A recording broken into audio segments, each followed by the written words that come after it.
지난주 금요일에 3.1절 100주년 되는 날이죠. 저희 교회 시무장로님 수련회를 갔다가 아주 짧지만 임팩트 있게 그렇게 가졌습니다. 여기서 아주 가까운 곳에 그 웅천이라는 곳에 주기철 목사님 기념관이 있는데 거기를 가서 주기철 목사님 기념관을 보면서 은혜를 받고, 또 그 다음에 거기에서 조금 옮겨서 물론 옛날 그 자리는 아니지만 바로 주기철 목사님이 처음 신앙생활한 웅천교회라는 교회에 가서 거기서 주기철 목사님에 대해서 함께 나누고 또 연구하는 그런 시간을 가졌습니다.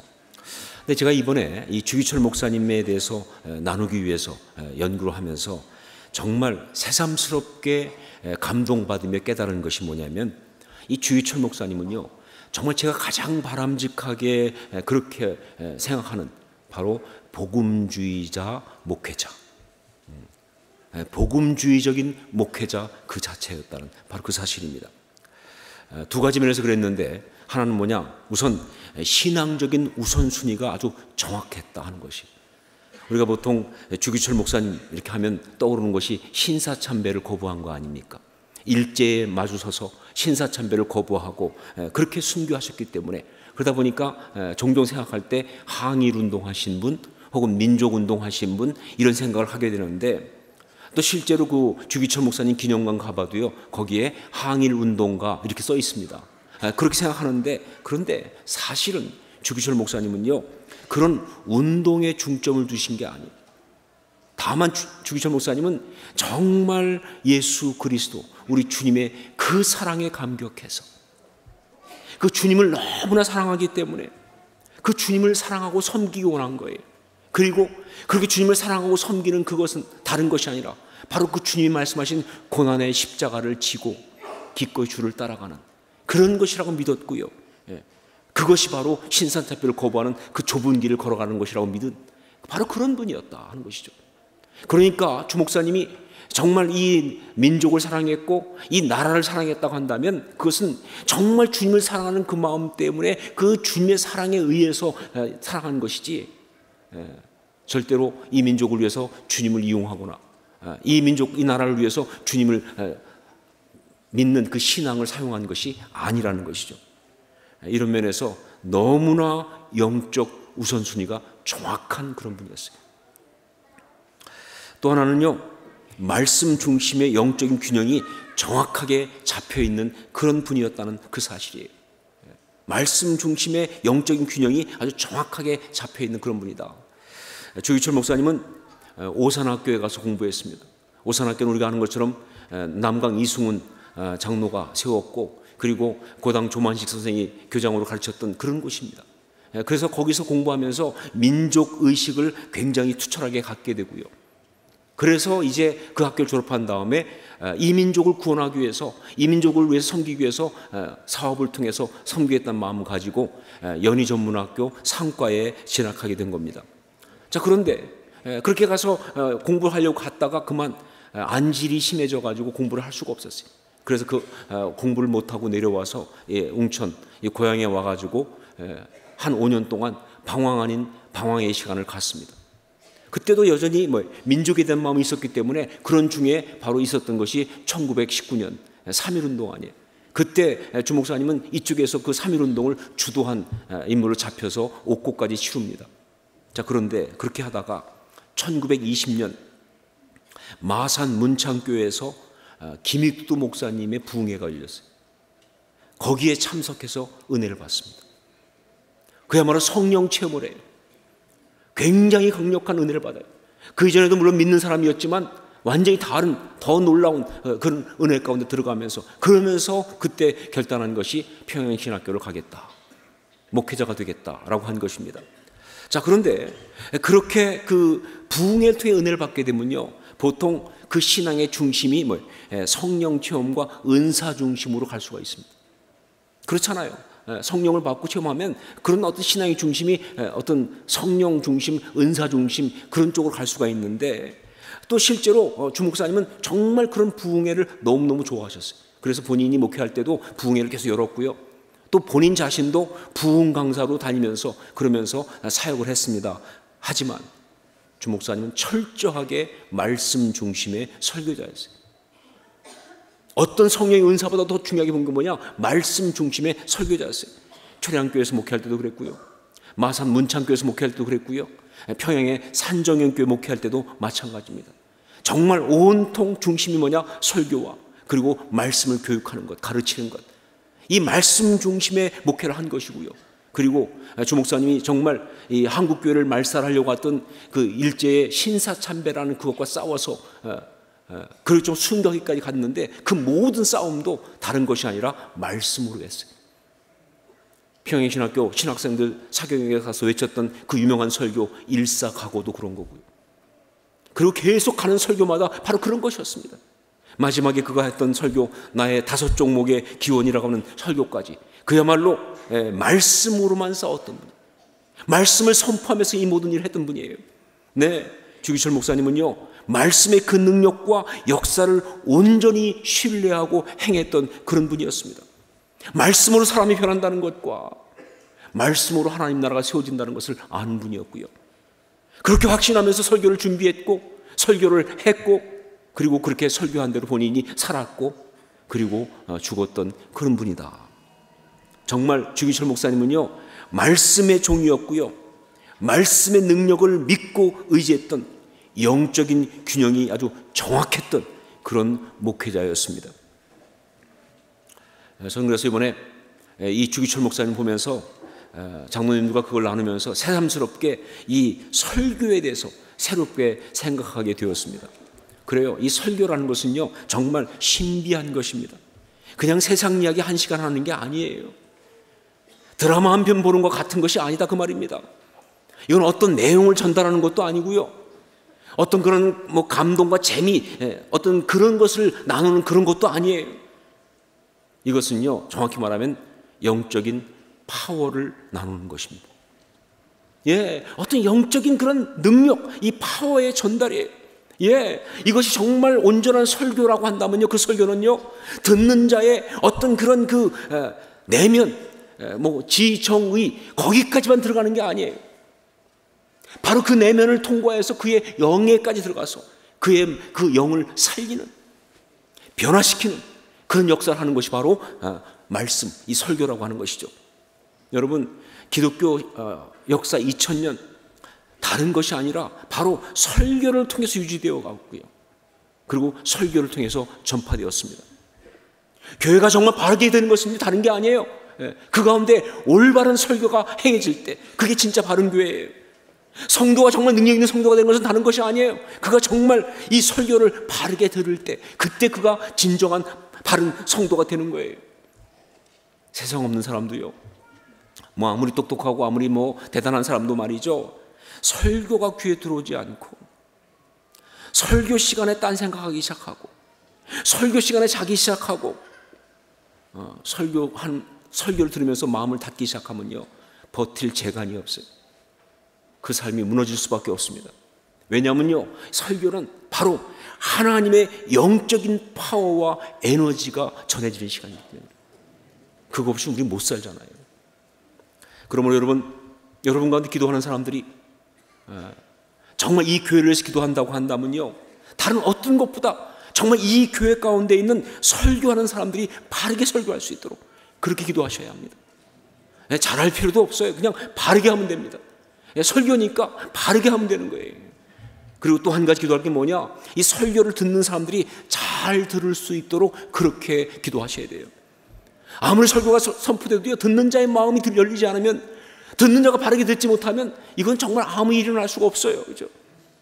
사람들 속에 어떤 때 보면요, 설교를 들을 수 없게 하는 장애들이 있을 수가 있어요. 만약 그런 장애가 있다고 한다면 성령님이 그 장애를 제거하여 주시옵소서. 해결되지 않는 어떤 죄악들이 있다면 설교를 들을 수가 없어요. 정말 풀지 못한 감정을 가지고 있으면 설교가 들려오지 않습니다. 육체적인 연약함과 피곤한 가운데 있다면 설교를 들을 수가 없지요. 가지고 있는 어떤 선입견이 있다면 설교를 듣지 못합니다. 영적으로 무지한 자는 설교를 들을 수가 없어요. 그런 것이 있다면 성령님이 제거하여 주시옵소서. 그렇게 기도하는 것이죠. 이 설교의 능력, 역사, 중요성이 오늘 본문에 아주 잘 나타나고 있습니다. 오늘 본문은요, 바로 교회가 이 땅에 처음 탄생하는 순간입니다.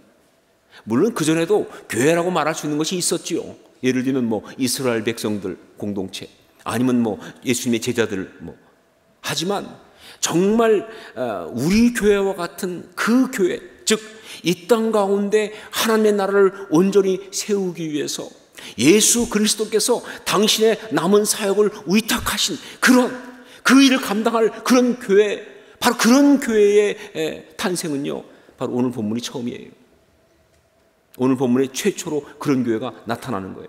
그런데 이렇게 이 땅 가운데 처음 교회가 탄생할 때, 그래서 교회가 세상을 향해서 그 사명을 감당하면서 시작되는데, 그때 그 모든 일을 감당하기 위해서 교회가 가장 먼저 한 것이 무엇인가?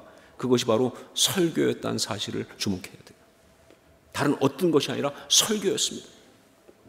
그게 바로 베드로의 설교고, 그것이 바로 사도들의 설교입니다. 근데 여러분, 오늘 저는요, 그 설교 자체를 다루고 싶은 게 아니에요. 그것보다는요, 그 설교가 행해졌을 때, 그때 그 설교를 들은 사람들의 반응, 여기에 주목하려고 합니다. 왜냐하면요, 이것은 바로 공동체 가운데 말씀이 선포되면서 그 말씀의 능력이, 그 말씀의 역사가 어떻게 공동체를 만들어가는지를 보여주기 때문에, 그리고 그것이 바로 우리 교회 이야기니까, 우리 교회 이야기여야 하니까 말이죠. 그래서 오늘 우리에게 주신 메시지이기 때문에 그 설교를 들을 때 사람들이 어떻게 반응했는가. 우리 37절 말씀을 함께 읽겠습니다. 37절을 같이 읽습니다. 그들이 이 말을 듣고 마음에 찔려 베드로와 다른 사도들에게 물어 이르되 형제들아 우리가 어찌할꼬 하거늘. 보통 설교가 행해질 때, 즉 하나님 말씀이 선포될 때, 그 하나님의 하늘의 파워가 전달될 때, 그때 그 말씀을 듣는 자들이 말이죠, 반응을 보이게 되는데, 그 가운데 정말 두 가지의 주된 반응이 있게 됩니다. 그 중에 하나가 뭐냐? 그것은 바로 말할 수 없는 위로, 정말 격려, 그리고 지지를 받는 소위 세워줌의 역사가 일어나게 돼요. 말씀을 들으면서 정말 이 세워줌의 역사를 경험하게 되죠. 그런 반응이 나타나는 것이죠. 그렇죠? 마음이 무너지고 지친 사람들이 정말 설교를 통해서 위로를 받습니다. 격려를 받습니다. 그러면서 정말 그 삶의 자리에서 다시 한번 일어날 수 있는, 그 삶의 모든 어려움을 다시 한번 정말 헤치고 나갈 수 있는, 하나님 맡기신 것을 그냥 힘들지만 지킬 수 있는, 어렵지만 다시 일어나서 나갈 수 있는, 행할 수 있는 그런 어떤 힘을 얻게 되는 것, 그게 설교예요. 말씀은 그렇게 역사합니다. 또 마음에 확신이 없거나 흔들리는 사람들은요, 설교를 통해서 지지를 받습니다. 아, 이게 맞는 것이다, 이렇게 사는 것이 맞는 것이다, 이렇게 해야 한다, 이 길이 바른 것이다, 나는 정말 내가 그렇게 하는 것을 원한다는 우리 하나님의 지지를 바로 말씀을 통해 받게 되는 것이죠. 여러분, 이것은요, 설교를 듣는 자의 반응 중에서 가장 중요한 한 가지입니다. 아니, 설교의 궁극적인 목적이다라고 말할 수가 있어요. 왜냐하면요, 여러분, 설교는요, 사람 살리려고 하는 거잖아요. 예, 설교는요, 정말 온전히 사람들이 구원받고 회복될 수 있도록 하는 게 설교거든요. 그러니까 이게 설교의 궁극적 목적이라고 말할 수 있어요. 자, 그런데 바로 이 중요한 역사가 있기 위해서 그 전에 반드시 먼저 있어야 되는 또 하나가 있습니다. 그것이 바로 뭐냐? 부서짐의 역사예요. 부서짐의 역사. 그 마음이 완고하고 자기 생각이 꽉 차 있어서 어떤 변화도 거부하고 있는 사람은요, 사람 누구의 말로도 달라지지 않습니다. 근데 이 사람이 변하려면 어떤 일이 있어야 되냐? 하나님 말씀으로 그 사람이 부서져야 돼요. 하나님 말씀으로 그 사람이 깨져야 한다, 그 말입니다. 그 껍질이 다 부서져야 돼요. 그래야 은혜가 임할 수 있어요. 설교는 바로 부서짐의 역사를 이루고 있어요. 교만한 심령들이 있습니다. 남들까지 우습게 보고 말이죠, 남들의 이야기 가르치면 전혀 듣지 않으려고 하는 사람도 있어요. 지가 제일 똑똑하니까. 이런 사람은요, 도저히 사람의 말로 달라지지 않아요. 왜? 사람을 무시하기 때문에 사람 말을 안 들으니까 말이죠. 이런 사람들이 정말 변하기 위해서 중요한 게 뭐냐? 하나님 말씀이 그를 부셔야 돼요. 하나님 말씀이 그의 교만을 깨뜨려 버려야 돼요. 하나님 말씀 앞에 그가 깨져나가야 한다는 것이죠. 그렇죠? 설교 가운데 바로 이런 역사가 있어야 되는 것이죠. 욕심과 상처로 그 마음이 꽉 차 있어서 다른 것이 들어갈 수 없이 그렇게 마음이 꽉 차 있는 사람이 있어요. 그러니까 무슨 얘기고 어떤 거고 들어갈 수가 없어요. 그 마음속에 온통 다 욕심이, 온통 다 상처가 가득 차 있기 때문에 다른 게 들어갈 수 없는 그런 사람들은요, 변할 수가 없는 거예요. 그럴 경우에는 말씀이 먼저 그를 부셔야 돼요. 그 틀을 다 깨버리고 말이죠, 그 안에 있는 그 모든 상함과 그 모든 욕심을 다 뽑아내버려야 돼요. 그걸 비게 만들어야 돼요. 그래야 은혜가 임합니다. 말씀은 그렇게 부수는 것이다. 두려움으로 마음에 철책을 치고 있는 사람이 있어요. 온통 방어적으로 무장하고 있는 사람이 있어요. 어떤 사람은 그래서 보면요, 두려움 때문에 마음의 문을 닫고 있어요. 닫을 정도가 아니라 사람들한테 못 오게 만들어요. 밖에 이렇게 써붙였어요. 접근 금지. 더 심한 사람은 접근하면 발포함, 이렇게 되어 있어요. 그러면서 마음을 닫을 뿐만 아니라 혹시 누가 가까이 오면요, 그 다음에 자기는 더 깊은 데 들어가 버려요. 자기 동굴로 들어가 버려요. 문을 닫아버려요. 거부합니다. 얘기하지 않습니다. 이런 사람의 삶 속에는 아름다운 일이 있을 수가 없죠. 자, 그럴 때 어떻게 하느냐? 말씀이 그 문을 열어 제끼는 거예요. 예, 말씀이 그 문을 열어 제끼면서 나오라고 말씀하시는 거예요.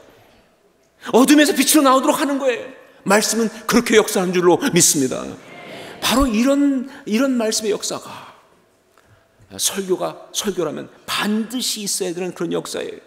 예, 정말 말씀을 통해서 은혜를 받았다고 한다면요, 그 은혜 가운데 가장 먼저 있어야 될 것은 뭐냐? 말씀 앞에서 철저하게 부서지는 일이 있어야 돼요. 그게 은혜예요. 말씀 때문에 깨지는 역사, 이게 진짜 은혜 받는 거예요. 혹시 여러분 생각에, 아니, 하나님 말씀이 어떻게 사람을 부술 수가 있습니까?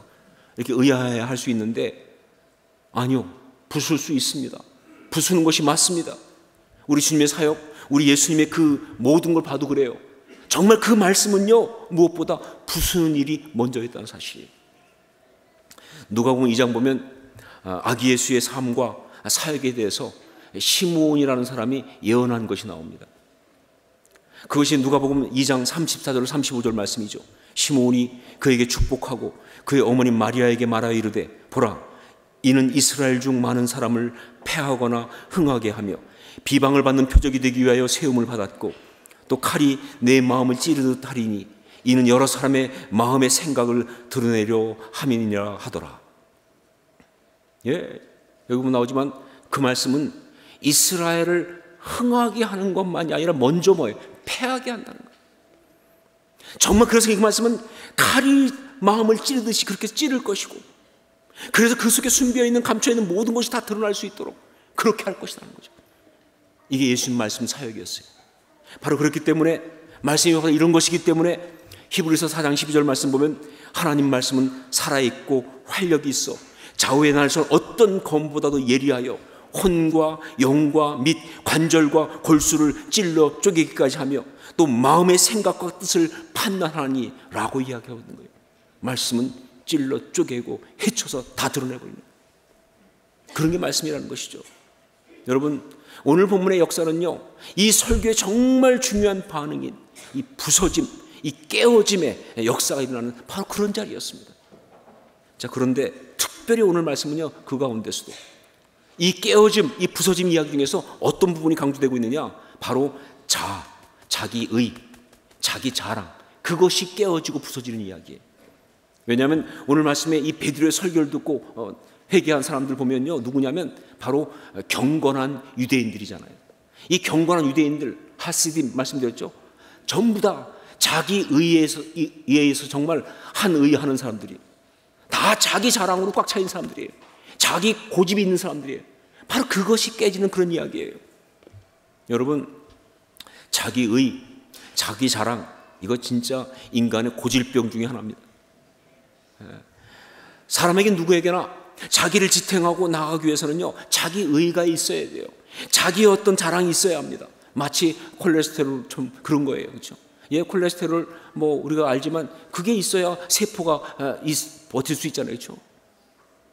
다 있어요. 없는 사람이 없어요. 근데 문제는 뭐냐? 문제는 그것이 너무나 강해서 올바른 성장과 변화를 막고 있을 때 그게 문제가 되는 거예요. 마치 콜레스테롤처럼 말이죠. 어떤 사람 보면요, 이 자기 의가 너무 강해가지고 자기의 생각과 고집이 너무 강해가지고 말이죠, 옆에 사람들이 막 힘들어하고 상처를 받는데도 아랑곳하지 않은 사람이 있어요. 자기 의가 강하다 보니까 옆에 사람이 상처받을 때마다 받아도 그 아랑곳하지 않아요. 아랑곳하지 않을 뿐만 아니라 심한 경우는 뭐냐면요, 내가 뭐 상처 준 적이 있어? 이렇게 묻는다는 거예요. 가장 심한 상처를 주는 거죠. 그렇지? 네, 확인사살 아니에요, 이거는 일종의.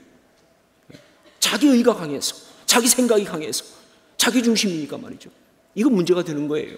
악한 겁니다, 사실은요. 그런데 그것보다 훨씬 더 문제가 되는 게 뭐냐? 바로 자기 의가 강해서, 자기의 어떤 자랑 때문에, 자기의 어떤 고집 때문에 하나님께서 그의 삶 가운데 구원의 역사를 이루시기 원하시는데 그거를 거부하는 사람들이라는 거죠. 하나님의 역사를 거부하는 거예요. 이건 정말로 문제가 되는 것이죠. 여러분, 이런 자기 의를 갖고 있는 사람은요, 살아가면서 반드시 출구가 없는 상황에 봉착하게 됩니다. 예, 그게 자기 의와 교만이기 때문에요, 반드시 살아가면서 어려움에 봉착할 수밖에 없어요. 예? 그게 그 강함 때문에, 그 완악함 때문에 사실은 어려움에 봉착할 수밖에 없는데, 문제는 뭐냐? 그렇게 어려움에 봉착했을 때 그 어려움을 해결할 방법이 없다는 거예요. 왜? 자기 의니까. 그 자기의 어떤 고집이기 때문에 해결이 안 되는 거예요. 여러분, 자기 의로 살아가면, 자기 고집 가운데 살아가면 절대 행복할 수가 없습니다. 이 말씀을 들으면서 혹시 여러분 가운데 세상에 그렇게 자기 의로 살아가는 인간들이 있구나 라고 생각하는 분이 있을지 모르겠어요. 아니면 지금 무슨 집사 얘기하고 있구나, 무슨 권사 얘기하고 있구나, 무슨 장로 얘기하고 있구나, 무슨 목사 이야기하고 있구나 라고 생각하는 사람이 있을지 모르겠는데, 여러분, 아니요. 말씀드렸죠. 우리 모두에게 다 이 자기 의, 자기의 자랑, 자기 교만의 문제가 다 있어요. 정말 나는 그런 게 없다고 생각하는 사람일수록 사실 더 심한 거예요. 이 자기 의, 자기 자랑은요, 너무나 교묘해서 스스로를 속여요. 그래서 정말 자기가 이 자기 의 가운데 있는 일을 자각할 수 없게 만들어요. 그러니까 계속 자기 의를 버티는 거예요. 옳다니까, 자기가. 내가 맞다고 생각한다니까요. 그래서 이것이 문제인 걸 몰라요. 언제까지? 결국 다음 둘 중에 한 가지, 도달할 때까지. 그 중에 하나가 뭐냐? 바로 그것 때문에 살아가면서 관계와 삶에서 문제가 터질 때까지. 그것 때문에 관계 속에서, 삶 속에서 문제가 터져서 그때 깨닫는 경우가 있어요. 자기 의는 교만이기 때문에, 자기의 어떤 것을 고집하는 것이기 때문에 자꾸 주변과 부딪힐 수밖에 없어요. 특히 신앙이 있던 사람들 가운데도 보면요, 이 자기 의가 강한 사람은요, 신앙적인 일을 하면서도 부딪혀요. 가끔 교회 보면 그럴 때가 있어요. 내가 정말 뭐 돈을 벌겠다고 합니까? 뭐 내가 무슨 명예를 얻겠다고 합니까? 내가 정말 주님의 일을 위해서 하는 건데 하면서, 그러면서 정말 하려고 하는데 왜 이것들이 자꾸 이렇게 말을 안 듣는지, 기분 나쁘게 하는지, 힘든지 모르겠다고 하면서 불평하는 사람이 있는데, 그것들이 문제가 아니라 네가 문제야, 이렇게 되는 거예요. 내가 정말 신앙적인 의도로 하고 있는데 불구하고 자꾸 부딪힌다면, 자꾸 갈등이 생긴다면, 자꾸 문제가 된다면요, 정말 그 이유는 100% 뭐냐? 자기 의예요. 아닌 것처럼 하지만 사실은 자기 의로 일하니까, 자기 교만으로 일하니까, 자기 자랑으로 하니까 부딪히는 거예요. 깨지는 거예요. 하나님이 주신 관계는 다 그래요. 하나님이 주신 사람들과의 관계, 그건 다 그래요. 가족들 속에서도 말이죠, 자기 의가 있게 되면요, 옆에 있는 사람이 다 아파요. 다 힘들어요. 상처받습니다. 교회도 마찬가지예요. 자기 의가 있는 사람이 있으면 그 주변이 다 아파요. 힘들어요. 고통스럽습니다. 무엇보다 그래서 자기 의가 있으면요, 하나님과의 관계도 아파요. 사실 그렇게 신앙생활 열심히 하고 있는데, 나름 하나님을 섬긴다고 하고 있는데, 그런데 그 신앙의 아름다운 축복이 온전히 임하지 않고 너무나 고통스러워요. 너무나 힘들어요. 바로 자기 의가 있기 때문에 그래요. 사역의 열매 나타나지 않습니다. 하나님이 원하시는 그 아름다운 영적 역사가 일어날 수가 없어요. 자, 그런데 이렇게 삶과 관계 속에서 이 문제가 터지고, 그러면서 자기 의의 이 문제를 깨닫게 돼서는 절대로 안 됩니다. 왜냐하면요, 그렇게 터지면서 알게 되면요, 해결할 방법이 없기 때문에. 예, 정말 수없이 많은 사람들 상담을 들으면서 보게 됩니다. 자기 의 때문에 힘든 경우에는요, 방법이 없어요. 아버지 자기 의 때문에 아들과의 관계에 문제가 생겼어요. 못 풀어요. 미안하지만 문제가 터지면 풀 수가 없어요. 예. 그냥 상처 주고받고 그냥 서로 무너지면서 그렇게 갈 뿐 해결 방법이 없다는 거예요. 바로 그렇기 때문에 또 한 가지, 그게 아닌 바로 어떻게 이것이 드러나야 되느냐, 바로 하나님의 말씀으로, 그 조명과 드러내심 앞에서 이 자기 의가 드러나고 그것이 부서져야 하는 거예요. 이게 정말 중요한 거예요. 말씀 앞에서 드러나야 합니다. 말씀으로 부서지는 게 너무너무 중요한 거예요. 이게 정말 축복이에요. 오늘 말씀에도 보면 이 경건한 유대인들, 이 사람들이 말이죠, 하나님 말씀 앞에서 깨닫고 하나님 말씀 앞에서 부서지기 시작했습니다. 예, 이건 그들한테 있는 말할 수 없는 축복입니다. 설교를 통해서 위로받고 격려받고 지지받고, 이것도 은혜지만 말이죠, 진짜 은혜는 뭐냐? 설교 말씀 들어서 깨지는 거예요. 말씀 앞에 부서지는 것입니다. 예, 할 수 말씀 앞에 내가 박살나는 거예요. 이것이 가장 큰 은혜예요. 정말 말씀 앞에서 내가 몰랐던 나의 교만과 나의 어떤 완악함과 나의 죄와 이걸 깨닫고 말이죠, 그 앞에 깨지는 것은요, 놀라운 축복입니다. 전 여러분 가운데 그런 축복이 있을 수 있기를 주의 이름으로 축원합니다. 아멘에 책임지세요. 깨질 때 원망하지 마시고. 자, 이렇게 말씀 앞에서 자기의 의와 교만을 깨닫고 부서지게 되면, 그때 그에게 나오는 말이 바로 뭐냐? 형제들아, 우리가 어찌할꼬? 형제들, 우리가 어찌할꼬? 이 말이 나와요. 무슨 뜻이냐? 나는 길을 잃었다는 뜻입니다. 나는 틀렸다는 뜻이에요. 나에겐 대답이 없다는 뜻입니다. 난 도움이 필요하다는 뜻이에요. 자, 이게 바로 말씀 앞에 부서지는 사람의 모습이에요. 이것이 바로 참 신앙 이야기의 출발입니다. 이게 바로 은혜 받는 그 모든 온전한 은혜의 이야기의 모습인 거예요. 여러분, 그런데 삶 속에서, 관계 속에서 깨지고 문제가 터지면서 그러면서 어찌할꼬 하면요, 말씀드렸던 것처럼 그 다음에 나올 건 절망밖에 없어요. 예, 내 어떤 그런 의 때문에, 내 완고함 때문에 하나님 주신 관계가 깨졌어요. 그래가지고 막 어려울 때는요, 사람들이 방법이 없어. 어떻게 할 방법이 없어요. 이건 어떻게 할 방법이 없는 거예요. 어찌할꼬 하면 답은 뭐냐? 절망밖에 없어요. 대책 없음, 방법 없음, 이거밖에 없는 거예요. 하지만 말씀 앞에서 깨지고 부서지면서 어찌할꼬 하면요, 반드시 말씀은 그 다음에 그거에 대한 준비된 대답을 줄 줄로 믿습니다. 이게 말씀이에요. 왜 그러냐? 말씀은요, 복음은요, 그냥 부수고 짓밟고 끝나는 게 복음이 아니기 때문에. 복음은요, 대답이지 문제 제기가 아니에요. 복음은요, 처방이지 결코 어떤 그런 진단만 하는 게 아니에요. 그러니까 반드시 말씀 앞에 깨어지게 되면요, 그 말씀은 반드시 그 다음에 어떻게 할지 대답을 주는 거예요. 자, 어떻게 하면 되는가? 이렇게 말씀 앞에 부서지게 될 때 어떻게 해야 하는가? 우리 38절 말씀을 함께 읽겠습니다. 38절 같이 읽습니다. 베드로가 이르되 너희가 회개하여 각각 예수 그리스도의 이름으로 세례를 받고 죄 사함을 받으라. 그리하면 성령의 선물을 받으리니. 여기 보면 세 가지로 얘기하고 있습니다. 첫 번째가 회개하여라는 것이고, 두 번째가 예수 그리스도의 이름으로 세례를 받고 죄 사함을 받으라. 그리고 세 번째가 그리하면 성령의 선물을 받으리니라는 겁니다. 자, 그런데 이 중에서 성령의 선물을 받으리니, 그것은요, 바로 그가 말씀 앞에 부서지고 나서 새롭게 세워지는 그 역사를 말합니다. 이게 결론이에요. 예, 우리가 말씀 앞에 부서지고 나서 이렇게 새롭게 세워져야 돼요. 이게 정말 중요한 거예요. 그런데 바로 이렇게 정말 새롭게 세워지는 결론으로 가기 위해서 먼저 중요한 게 뭐냐? 제일 앞에 있는 거예요. 그게 바로 뭐예요? 회개하여. 예, 말씀 앞에 부서지는 사람은요, 변명하시면 안 돼요. 말씀 앞에 부서지는 사람은요, 핑계 댈 수 없습니다. 말씀 앞에 부서지는 사람은요, 회개하는 거예요. 회개가 무엇입니까? 말 그대로 내가 틀렸다는 사실을 인정하는 거예요. 내가 잘못했다고 인정하는 것입니다. 내가 정말 실패했다고 고백하는 거예요.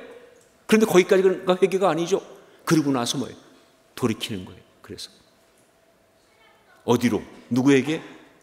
나로부터 하나님에게, 나로부터 우리 주님에게 돌이키는 거예요. 이게 바로 회개입니다. 자, 그런데 이렇게 회개하는 그 핵심이 바로 뭐냐라고 할 때, 즉 어떻게 해야 하는 것이 진짜 회개냐라고 할 때 그걸 보여주는 것이 바로 그 중심이 두 번째 겁니다. 그게 바로 각각 예수 그리스도의 이름으로 세례를 받고 죄사함을 받으라 하는 그것. 여러분, 제가 설교하면서 말씀드렸지만 이 세례 받는다는 것, 이거는요 절대 씻음의 예식이 아닙니다. 많은 사람은 세례 그러면 씻는 예식인 줄 알고 있어요. 아니요, 세례는 씻는 예식이 아니에요. 만약에 씻는 예식 같으면 그건 요한의 세례죠, 그렇죠? 정말 세례는 뭐냐? 씻는 예식이 아니라 예수 그리스도와 함께 죽고 다시 살아나는 거예요. 죽고 사는 얘기예요. 이게 사실 형식에 불과하긴 하지만 우리는 보통 이제 세례하면 이렇게 정례라고 그래서 물을 이렇게 조금씩 뿌리는 예식을 하는데, 저는 할 수만 있다면 오히려 침례가 더 맞지 않나 싶을 때가 있어요. 의미상 본다면. 신학적인 입장에서 그런 게 아니죠. 왜냐하면요, 침례는 확실하게 물속에 들어갔다 나오잖아요. 전 그거 하고 싶어요. 그래서 특별히 교인 중에서 좀 센 사람들은 오래 이렇게 확실히 죽을 때까지 누르고 싶어요. 예, 세례 받았으면 진짜 죽어야 돼요. 예수와 함께 죽고 그리고 다시 살아나는 거예요. 그래야 죄를 이깁니다. 여러분, 우리한테 있는 죄는요 씻어서 없앨 수 있는 죄가 아니에요. 그런 건 죄도 아니에요. 죽어야 없어지는 죄예요. 내 자아가 죽어야 돼요. 내가 십자가에 못 박아 죽어야 돼요. 그래야 사라지는 죄예요. 결국 이것이 뭐냐? 이건 바로 십자가 역사입니다. 예, 예수와 함께 세례받는다, 예수 이름으로 세례받는다, 십자가 역사예요. 각각 예수 그리스도 이름으로 세례를 받고 죄사함을 받는다. 무슨 얘기냐? 십자가를 통과하라고 얘기입니다. 십자가를 체험하자는 거예요. 그러니까 말씀 앞에 부서진다는 게 무슨 뜻이냐? 십자가를 체험하는 시간이에요. 모든 말씀에 부서진 건 다 십자가를 체험하는 거예요. 평생에 한 번 있는 어마어마한 은혜 받는 그런 것만이 아니라 정말 내가 혼자 큐티하면서 그때 말씀이 다 내 마음에 들어오는 것부터 시작해서 정말 설교를 들을 때 내가 받는 어떤 은혜, 혹은 찬양하면서, 혹은 다른 사람과 이야기할 때 그가 들려주는 이야기 속에서 하여간 여튼간에 말씀 앞에 내가 부서지는 모든 것은 다 뭐냐? 십자가의 역사가 일어납니다. 그래야만이, 그 십자가를 통과해야만이 그 다음에 성령의 그 선물, 즉 그 은혜, 그 구원, 그 온전한 회복을 누릴 수가 있는 것이죠. 참된 신앙의 사람은요 말씀 앞에서 부서지는 사람입니다. 평생에 한 번이 아니라 말씀을 대할 때마다 그 말씀 앞에 부서져야 하는 거예요. 정말 그 말씀을 통해서 십자가를 통과해야 하는 거예요. 이게 정말 참된 은혜의 역사고요. 이게 진짜 교회예요. 예, 오늘 말씀은 교회가 처음 시작될 때 이야기 아닙니까? 교회는 그게 진짜 교회예요. 정말 진짜 교회는요 말씀 앞에 부서지는 그 역사 가운데 모여진 게 진짜 교회예요. 많이 그렇지 못하다고 한다면요 교회란 이름을 가진 인간들의 집단입니다. 숫자가 많을수록 더 문제가 많아. 그러니까 인간들이 많으니까. 아니요, 정말 진짜 교회는 뭐냐? 다 말씀 앞에 다 깨져야 돼요. 정말 예배 시간마다 묵상하는 시간마다 찬양할 때마다 정말 영적인 공부를 할 때마다 그 말씀 앞에 깨져나가야 돼요. 그냥 깨진 것이 아니라 철저하게 부서져야 돼요. 그때 진짜 공동체가 만들어져요. 그게 진짜 교회입니다. 할 수만 있으면, 아니 반드시 매번 말씀 앞에서 철저하게 부서지는 여러분이, 그리고 제가 될 수 있기를 주의 이름으로 축원합니다. 기도하겠습니다.